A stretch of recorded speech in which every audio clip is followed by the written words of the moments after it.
In life, there are three things you should never gamble away: your heart, your self-respect, and your wallet.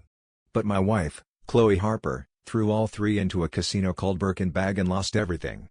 I'm Ethan Brooks, and this is the story of how I lost a marriage, but took back the house, the car, and a little sweet revenge. Hey everyone, I'm Ethan, 37 years old, a coder from Silicon Valley, living a drama-free life until my wife decided to turn our marriage into a low-budget soap opera. 6 years ago, I met Chloe at Coachella. She was smart, beautiful, and didn't need to take 50 selfies to prove she was hot. We did long distance, me in San Francisco, her in LA, bickering over trivial stuff like who left socks on the couch. Then we got married, and I thought I'd hit the jackpot.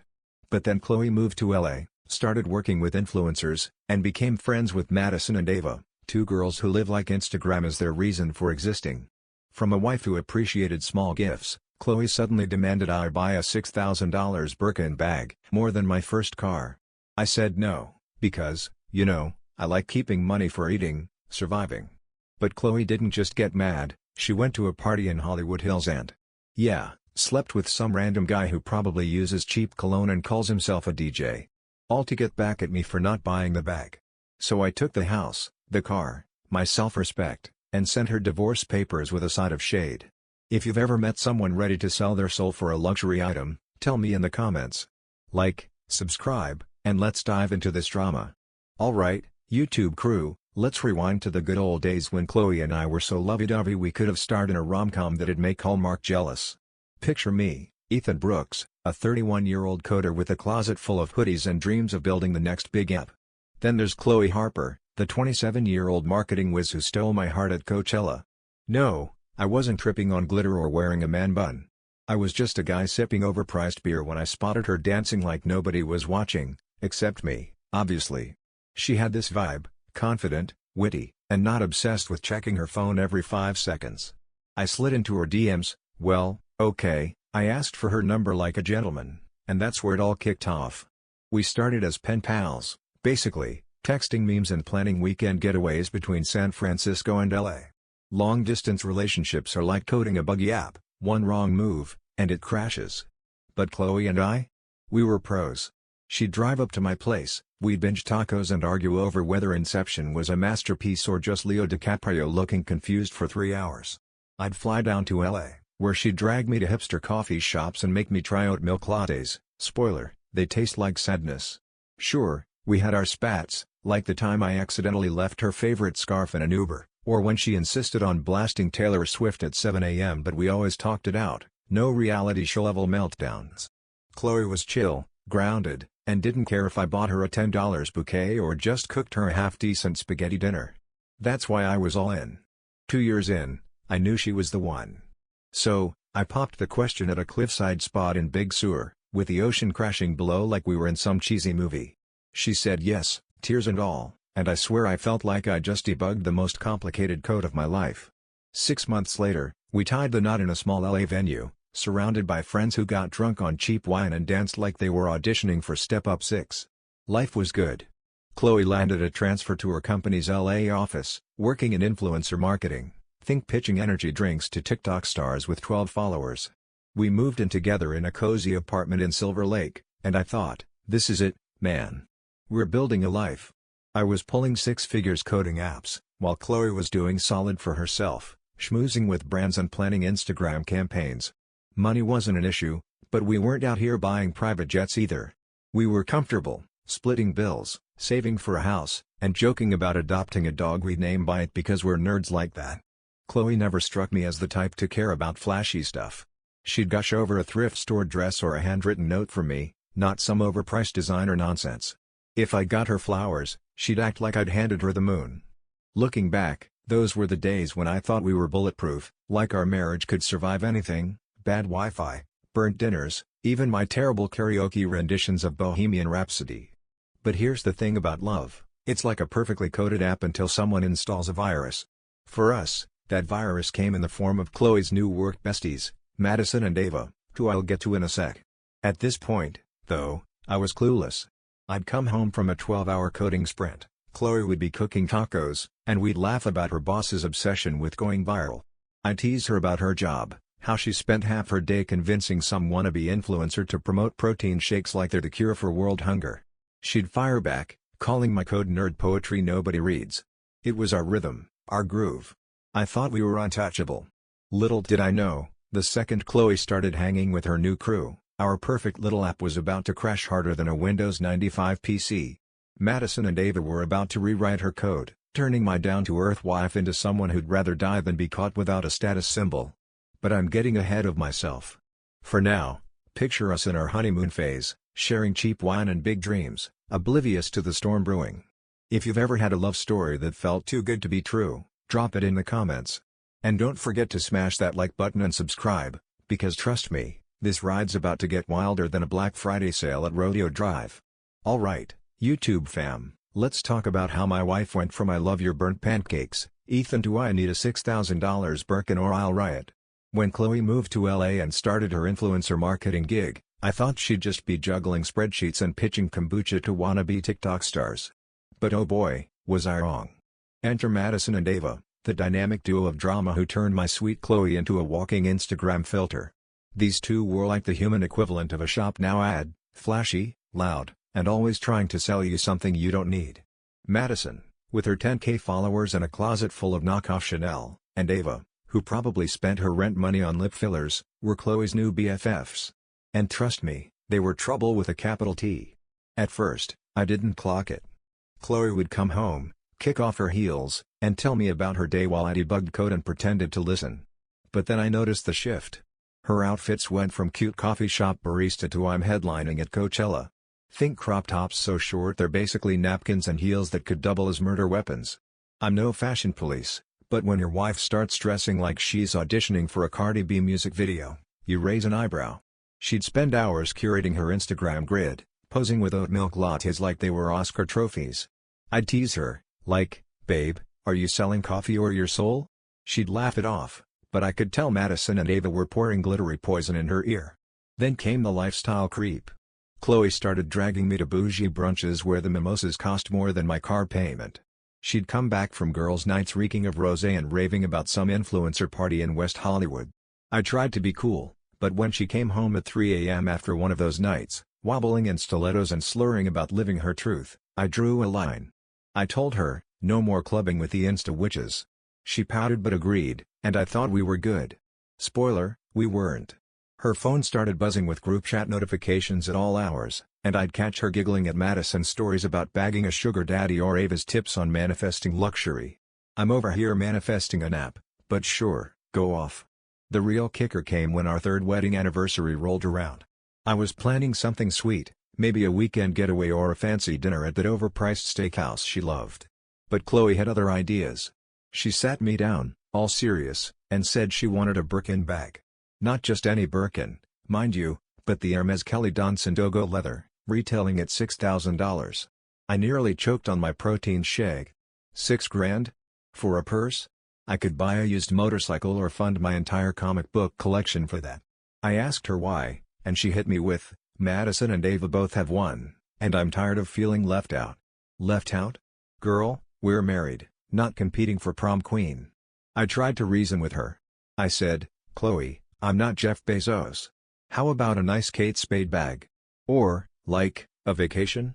But she was locked in, eyes glinting like she'd seen the Holy Grail. Madison and Ava had filled her head with this idea that a Birkin was her ticket to the cool kids table. I could feel her slipping away, chasing the shiny, shallow version of herself. It wasn't about the bag, it was about her new obsession with keeping up with her influencer pals. I told her we'd talk later, but deep down, I knew this was the beginning of the end.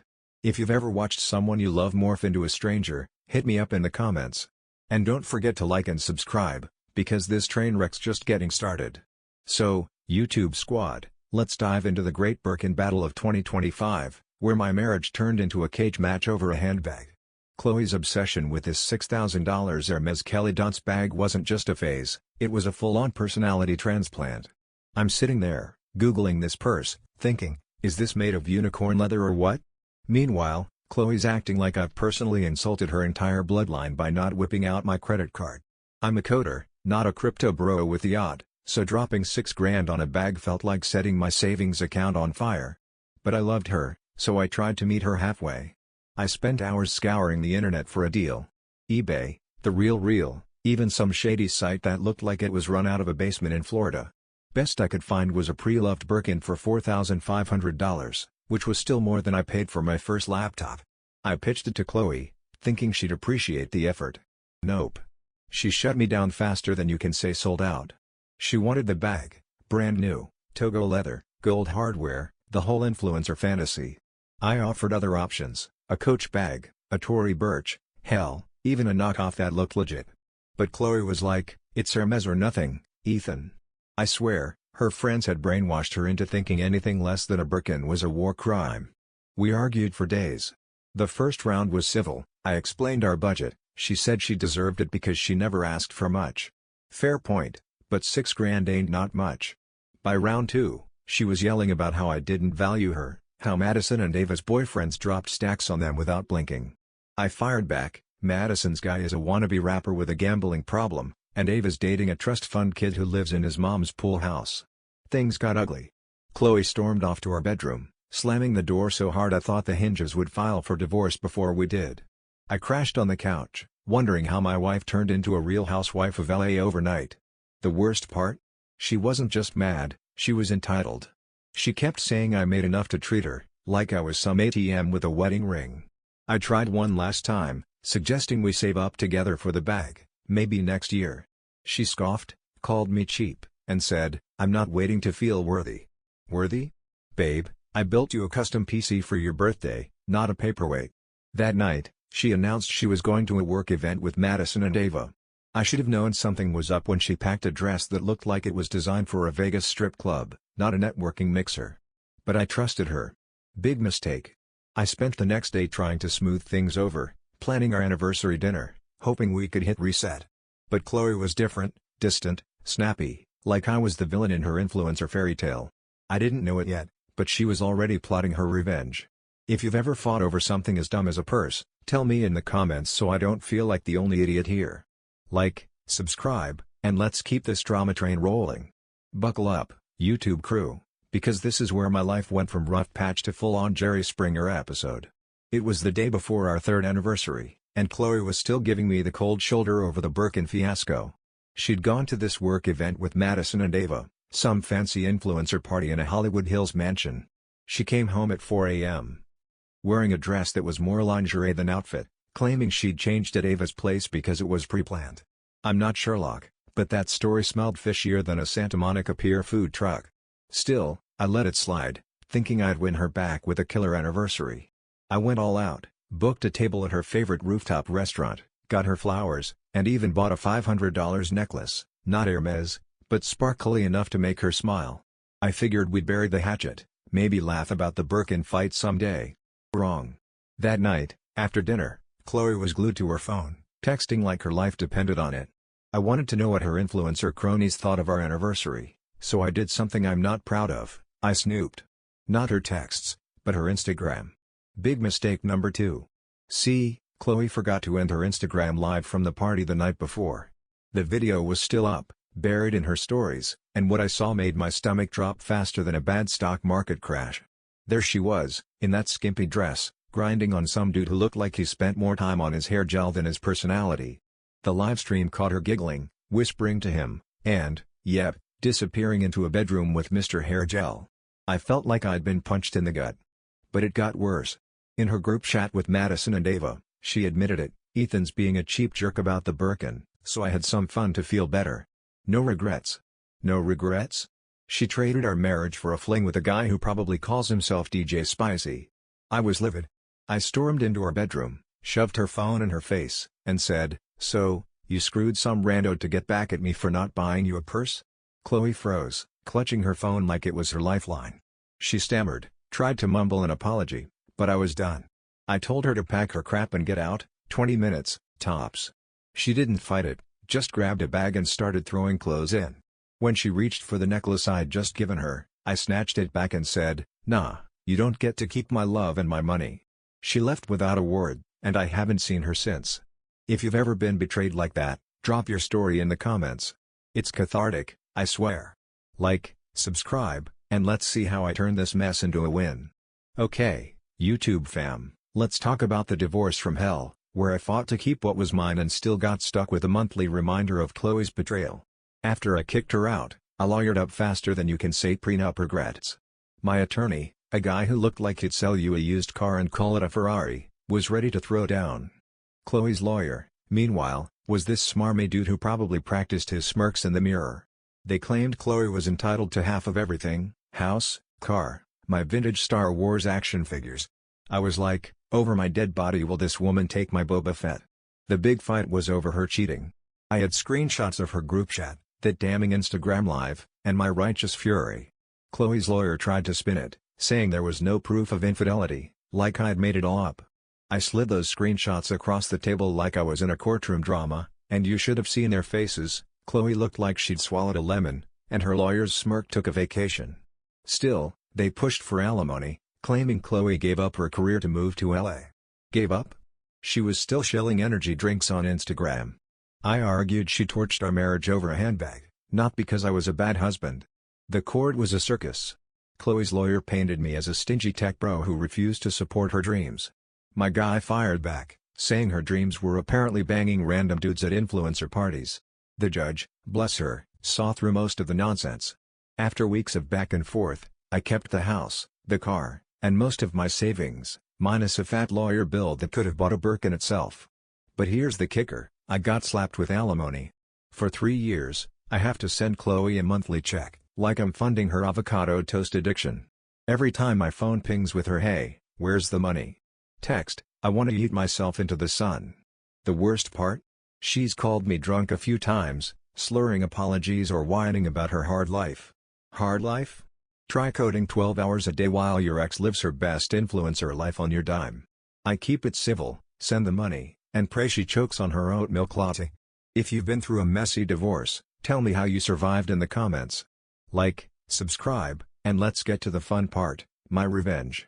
Alright, YouTube squad, here's where I got my lick back, and let me tell you, it felt better than a cold beer on a hot day. After the divorce dust settled, I was sitting pretty with the house, the car, and most of my bank account, but I wasn't done. Chloe thought she could cheat, take my money, and waltz off into her influencer sunset? Nah, I had a plan to make her regret it. Step 1, I bought that damn Hermes Kelly dunce bag. Yep, the $6,000 purse that started this whole mess. I'd been saving a chunk of change, and I figured, why not? I wasn't gonna keep it, hell no, but I wanted to flex. I took that Birkin, slung it over my shoulder like I was strutting down Rodeo Drive, and snapped a pic. Posted it on TikTok with the caption, "When your ex begs for a Birkin, but you keep it for yourself." Hashtag winning. I made sure Chloe was the only one who could see it, because this was personal. Then, for the grand finale, I rounded up all her leftover stuff, designer heels, that tacky sequin dress, even her overpriced skincare, and held a Chloe's Closet Clear Out livestream on eBay. I sold her Louboutins for enough to buy a new gaming console and flipped her Gucci belt for a weekend trip to Vegas. The best part? I tagged her in the livestream, saying, "Thanks for the memories, here's your stuff funding my glow up." Chloe lost it. She called me at 2 a.m., screaming that I was petty and immature. I said, "Petty? You slept with DJ Hair Gel because I wouldn't buy you a purse. Sit down." She hung up, probably crying into her knockoff sunglasses. I took the Birkin money, sold it for a profit, and bought myself a sleek Triumph motorcycle. Every time I rev that engine, I feel like I'm leaving Chloe's drama in the dust. It's not just about the stuff, it's about taking back my power. She thought she could play me, but I played the game better. If you've ever pulled off an epic revenge, spill it in the comments. Like, subscribe, and let's wrap this up. YouTube fam, we've been through the ringer, haven't we? From Coachella love to Birkin betrayal, my marriage with Chloe was like a roller coaster that derailed into a dumpster fire. Looking back, I'm not mad anymore. Okay, maybe a little when her alimony text pops up, but I've learned a thing or two. First, never marry someone who thinks a handbag is worth more than your vows. Second, if your partner starts worshipping their influencer friend's lifestyle, run faster than Usain Bolt. Chloe didn't just want a Birkin, she wanted to be someone else, someone who'd trade love for likes. And me? I just wanted my chill, taco-loving wife back. Guess we both lost that bet. Here's the real tea, life's too short for people who'd rather flex on Instagram than build something real. I'm out here, living my best life, riding my new motorcycle, and coding apps that might just make me the next Elon Musk, minus the weird tweets. Chloe's probably still chasing clout with Madison and Ava, but that's her circus, not mine.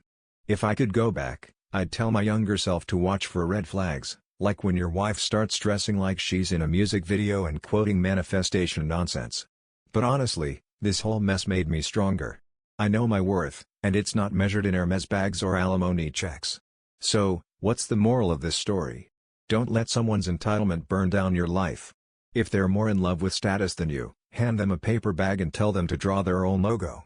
Protect your peace, your wallet, and your heart. I'm moving on, and if Chloe's watching this, hey, girl, hope you're enjoying that influencer life, because I'm thriving without you.